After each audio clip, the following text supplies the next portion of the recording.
আজকে সকাল সকাল বোন বাড়ি থেকে চলে এসেছি, কিন্তু বাড়ি থেকে আসার সময় দেখো কুসুম আম আর বেল মা পাঠিয়ে দিয়েছে। তো এগুলো বার করে দিয়ে যাচ্ছে, আর বোন আজকে থাকবে না, এখনই বাড়ি চলে যাবে। আর এখন বাজে প্রায় 1টার মতন। তো এত রোজে আমরা আর কিন্তু বাইরে বেরোলাম না। তো বোনকে বলছিলাম বেলের শরবত খেয়ে যাবে, তো বোন বললো না আমি খাবো না। তার জন্য দেখো আমি একা একাই বানিয়ে নিচ্ছি। তো বেল ফাটিয়ে দেখো ভিতরের অংশটাকে আমি বার করে নিলাম, তারপরে হাত দিয়ে মেখে নিলাম। আর এতে কিন্তু জল দিয়ে দেবো। তো জল দেওয়ার পরে কিন্তু আমি স্বাদ মতন এতে চিনি দিয়ে দেবো। তো চিনি দেওয়ার পরে আমি কিন্তু হালকা নাড়াচাড়া করে নেবো, তাহলে চিনিগুলো একটু গলে যাবে, তাই না? তো চলো এবারে হয়ে গেছে, এটাকে কিন্তু ছেঁকে নেওয়ার পালা এবারে। তো এরকম একটা বড় ছাঁকনি নিয়ে নিয়েছি, এবারে ছেঁকে নিই।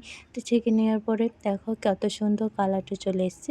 তো চলো এবারে গ্লাসে ঢেলে নিই, তারপরে ওদেরকে দিয়ে আসি। তো আমার বেলের শরবতটাই দিয়ে কিন্তু খেতে খুব টেস্টি হয়েছিল জানো। তো চলো আজকের মতো এতটা পর্যন্ত, আবার পরে ভিডিও দেখা হচ্ছে। ভালো থেকো, টাটা।